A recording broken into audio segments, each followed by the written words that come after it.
CD 2. Test 3.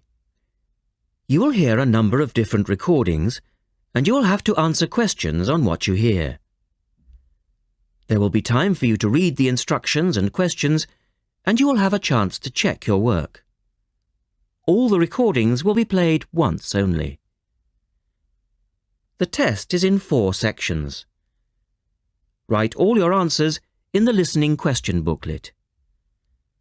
At the end of the real test, you will be given 10 minutes to transfer your answers to an answer sheet. Now turn to Test 3, Section 1 on page 72.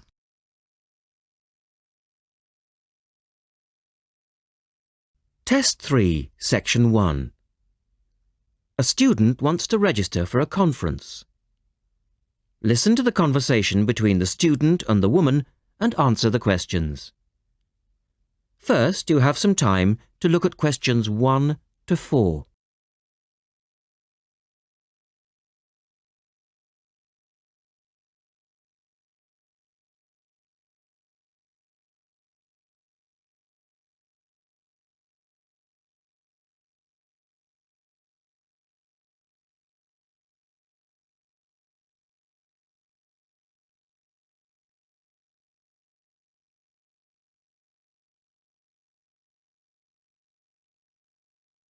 You will see that there is an example which has been done for you.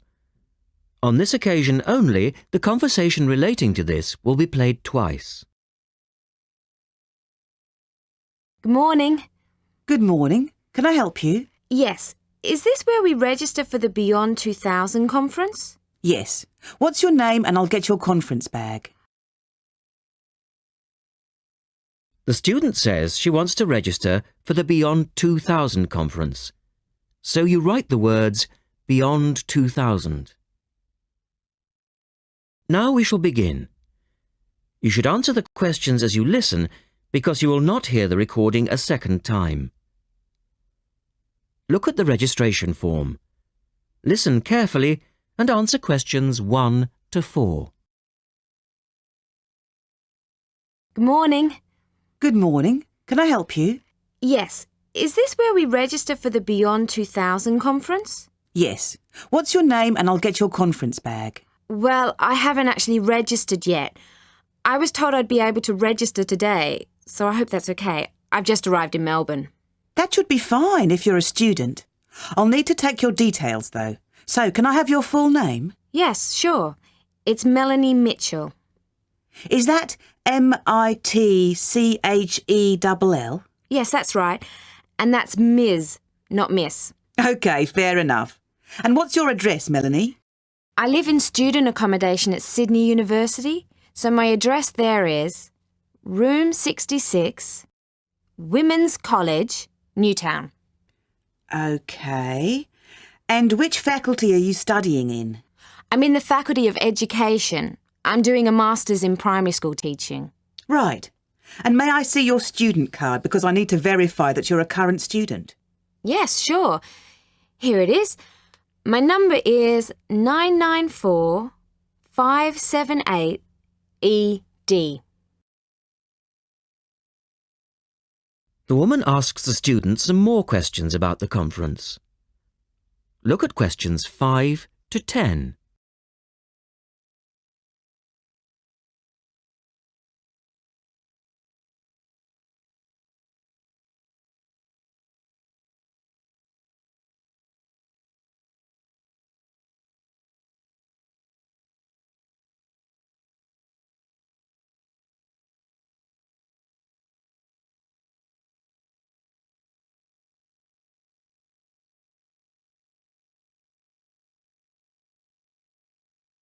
Now listen to their conversation and answer questions 5 to 10.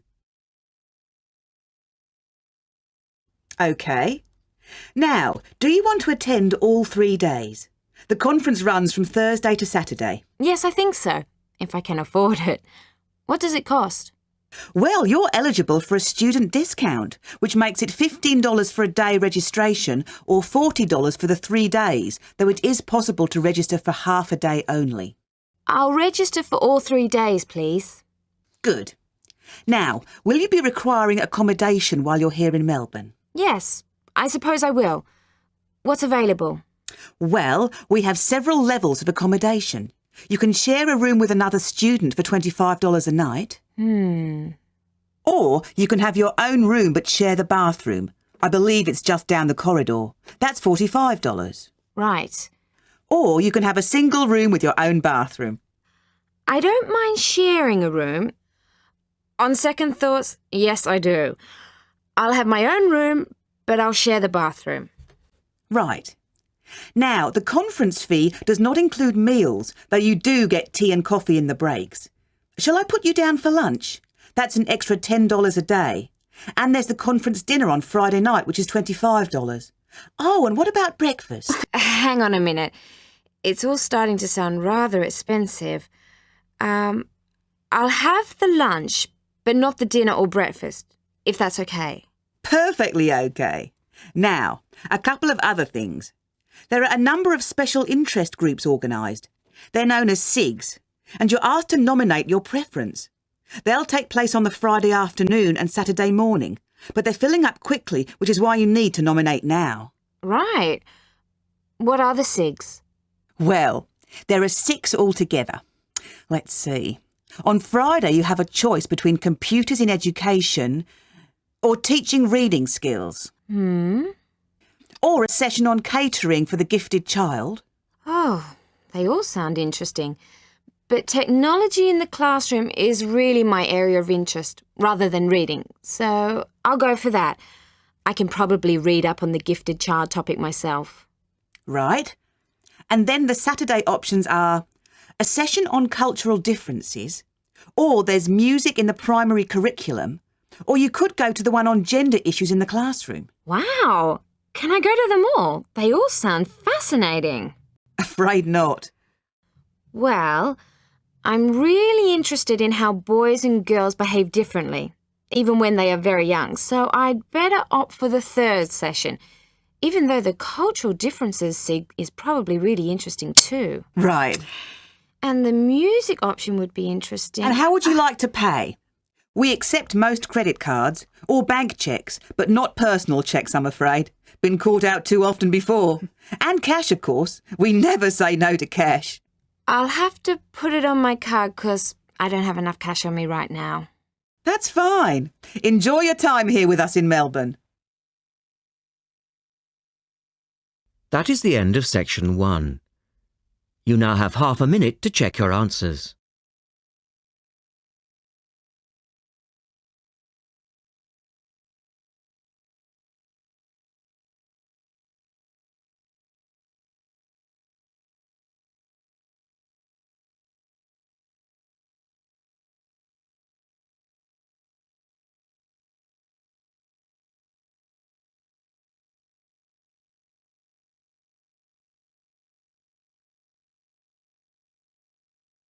Now turn to section 2 on page 73.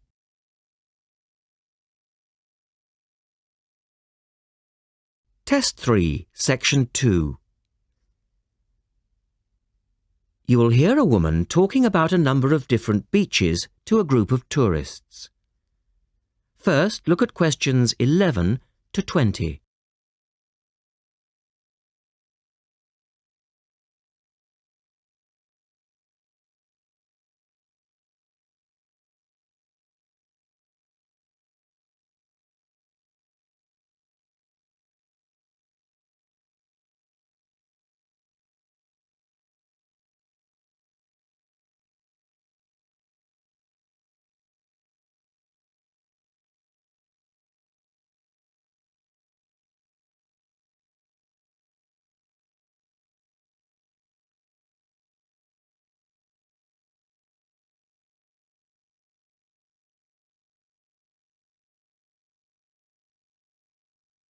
As you listen, answer questions 11 to 20.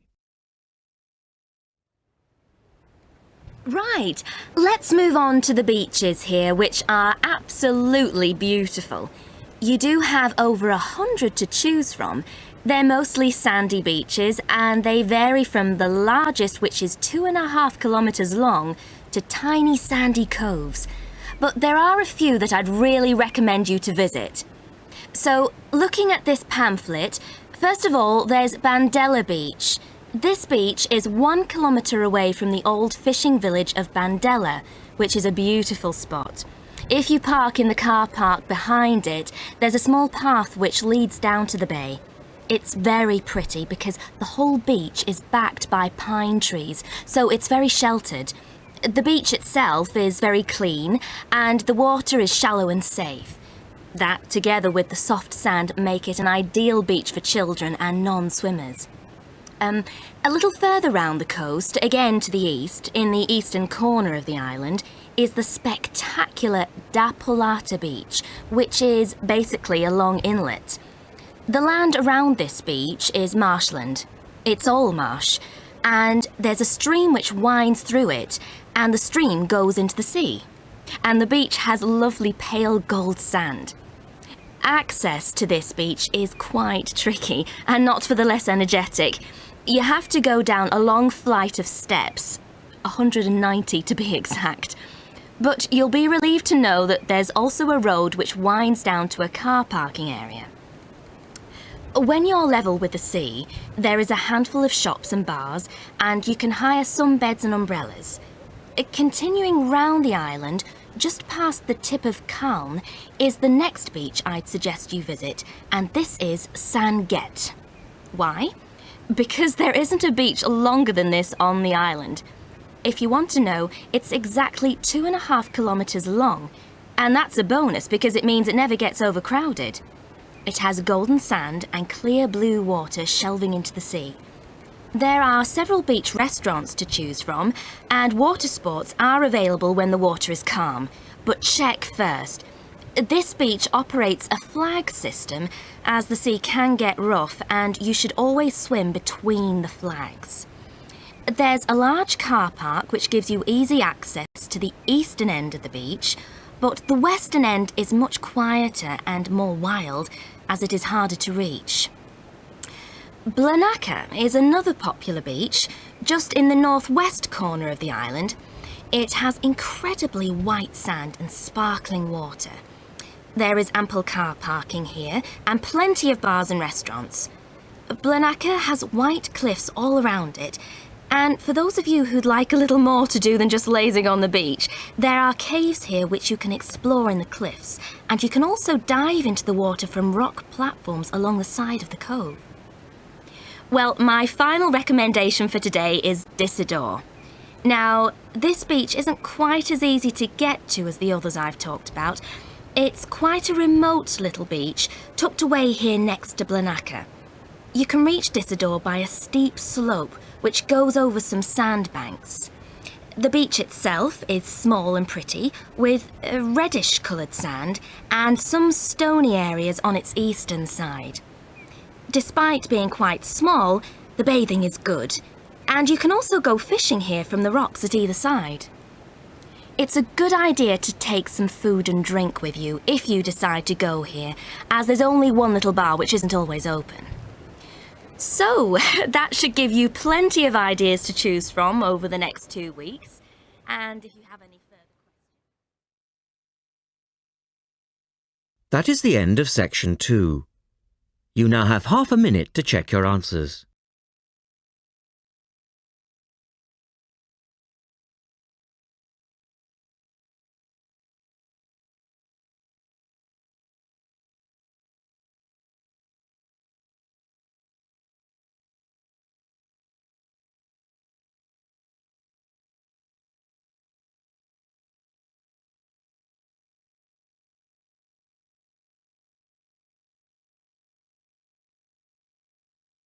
Now turn to section 3 on page 74.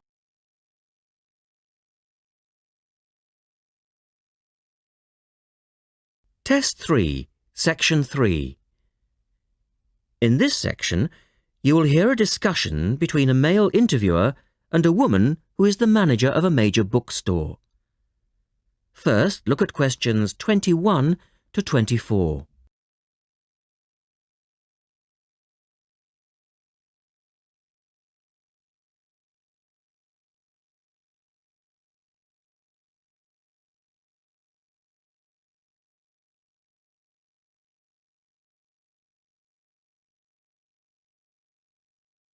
Now listen to their conversation and answer questions 21 to 24. The start of a new academic year is a challenge for booksellers. Lee Rogers talks to one major bookstore manager. Jenny Farrow, you're the manager of Dalton Books, and you sell an awful lot of books to students, don't you? Yes, we do. How do you manage to make sure that you're going to have the books students need when all the new courses begin? Basically, we make preparations long before they arrive. Like all other major book retailers, we have a database of information. And using that, we contact course conveners in May and ask them to send us their book lists. How many books are we talking about? For one course? Yes, as an example. An average course requires about 30 books. We ask lecturers to indicate whether a book is what we call essential reading. You know, the students simply have to get it. Or whether it's what they would term recommended reading. Or whether it's just a supplementary text that they tend to refer to as background reading. What about predicted buyers? It's not a perfect system, unfortunately. If a lecturer tells us that he expects us to sell 100 copies of a book, we know that we could actually sell anything from 50 to 150. That's why in practice, when it comes to ordering, it's a lot safer to go by the previous year's sales figures, if that's possible, of course, if we've sold the book before. We also build other factors into the equation, including the type of course that the books are for, the student's year group, and a measure of our own judgment. And these criteria make a fairly accurate guide? As accurate as we can be, yes. Look at questions 25 to 30.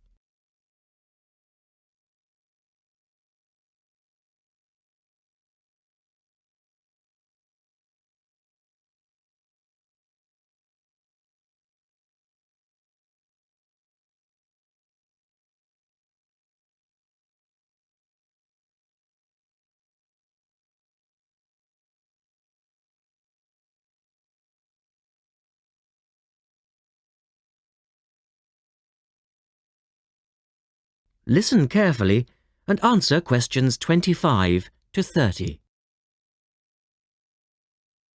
What about the publishers? Do they take an active role in promoting new books? Certainly. The academic and professional publishing market is worth about £700 million a year, so publishers go to some lengths to make sure their books are known. The standard procedure they use is to mail out catalogues to lecturers or colleges and universities. That's been the main form of promotion for years.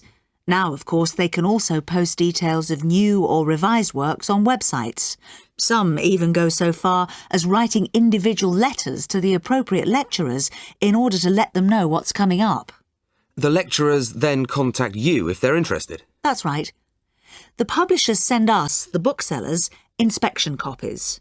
Lecturers can then get a free copy and decide whether it's going to be suitable for their course. And how does it work with the students? What are they looking for and who helps them most?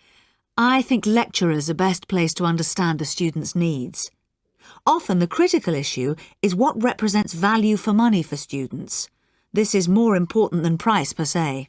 Do students actually buy books before they start the course? Apparently, a large proportion of students wait to see what they need. Students have a firm idea of what constitutes a good book, so they tend to give themselves time to look at all the options before making a choice. They tend to go for books that are clear and easy to use. Often, the texts that their lecturers recommend turn out to be too academic and remain here on our shelves. Well, that was Jenny Farrow. And our guest tomorrow will be... That is the end of section 3. You now have half a minute to check your answers.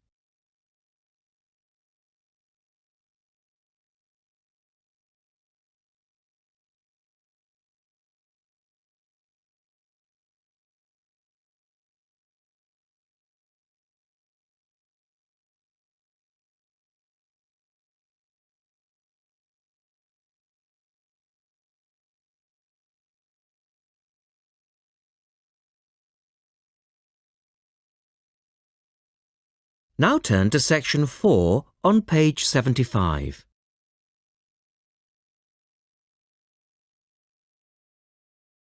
Test 3, Section 4. You will hear Rebecca Bramwell, an artist and illustrator, giving advice on how to get your first job or commission as an artist. First, you have some time to look at questions 31 to 35.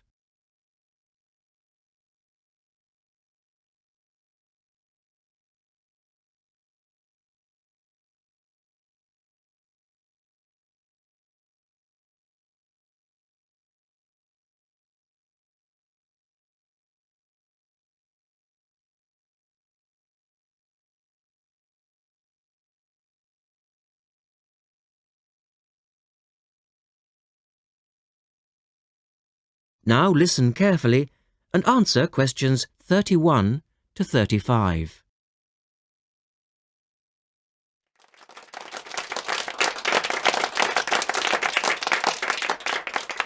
I'd like to introduce Rebecca Bramwell, an artist and illustrator who's come along today to talk to you all about getting your first job or commission as an artist. Over to you, Rebecca. Thank you for inviting me. I remember when I graduated back in 1983, I was very excited about getting my first commission. My degree was in fine art and I'd worked long and hard to get it. I was an enthusiastic student and I never found it difficult to find the incentive to paint. I think as a student you're pushed along by fellow students and tutors and the driving force is there. However, when you leave college, you find yourself saying things like, I'll have one more cup of coffee and then I'll sit down to work. I hate to admit it, but I say it myself. Suddenly, it isn't finding the inspiration or getting the right paper that's a problem. It's you. In my view, there are a number of reasons why this happens. It's a real challenge making a decent living as a new artist. You have to find a market for your work. Often you work freelance and need to take samples or portfolios of your work from place to place. These experiences are common to a lot of professional people. But artists also have to bare their souls to the world, in a way. More than anything, they want praise. If people don't like what they create, then it can be a very emotional and upsetting experience hearing them say this.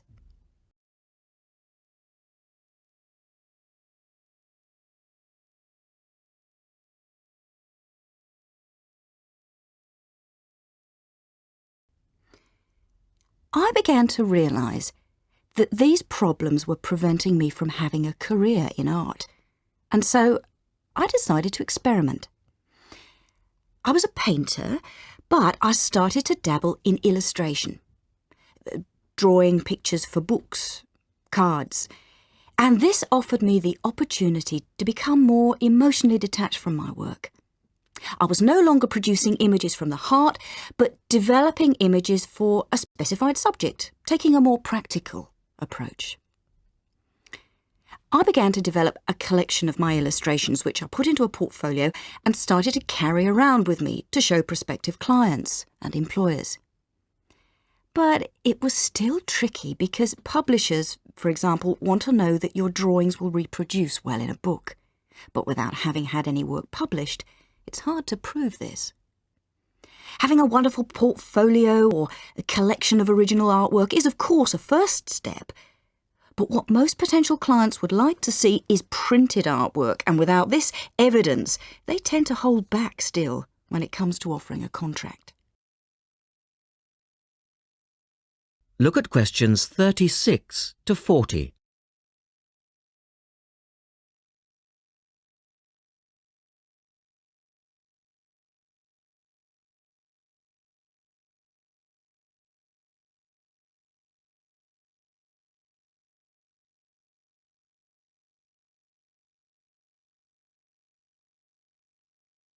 Now answer questions 36 to 40. Well, I overcame this problem in two ways. And I suppose this is my advice to you on preparing your portfolio of your best work. The first way was by submitting my work for a competition. And the one I chose was for a horoscope design and was sponsored by a top women's magazine. There are a few of these competitions each year, and they offer new illustrators an opportunity to showcase their work. The other approach I took was to design and print some mock-up pages of a book. In other words, I placed some of my illustrations next to some text in order to demonstrate how my work would look when it was printed. Perhaps I was lucky in that I had taken a degree that provided me with all-round creative skills so that I could vary my style and wasn't limited to a certain technique. Now, I think that is important. The art world and many other creative fields do try to pigeonhole people into snug boxes with an accompanying label. Now, I think you should try to resist this if you feel it happening to you. If you don't, you'll find it difficult to have new work accepted if you try to develop your style at a later stage in your career. Nevertheless, when you start out, and particularly when you're going for an interview, it's important not to confuse people by having a lot of different examples in your portfolio.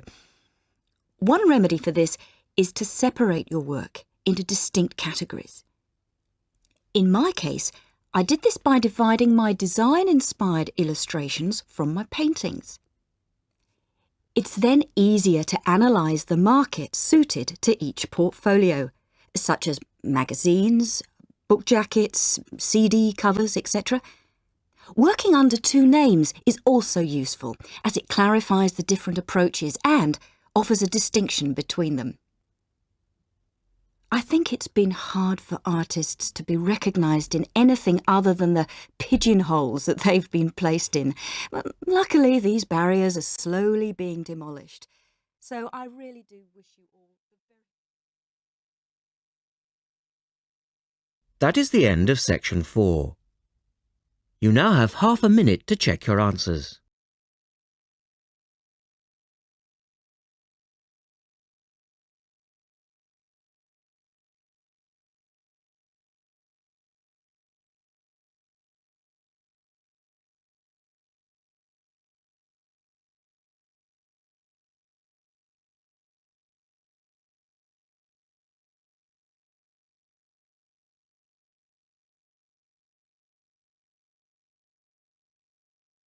That is the end of the listening test.